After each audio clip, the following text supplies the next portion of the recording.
Oh, what's up guys, welcome back to the channel, and in today's video we're going to talk about how to split transactions in Wave. It's going to be a quick video. We're not going to waste too much time on this topic, so let's just get straight into it.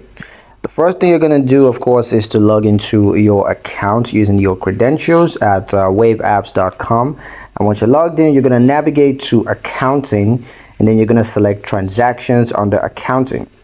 Next, you're going to find the transaction that you want to split, and then click on it to open its details.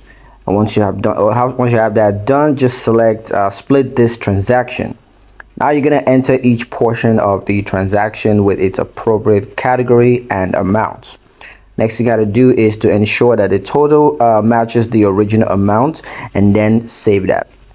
Splitting transactions improves expense tracking and financial clarity. It's a pretty useful feature from Wave, and you want to take advantage of it. That's pretty much it for the video, guys. Hope you liked it. Hope you found the information here useful enough. If you did, like the video, comment down below, let me know what you thought. Share the video with your friends and subscribe to the channel if you haven't done so already. And we'll see you in the next one.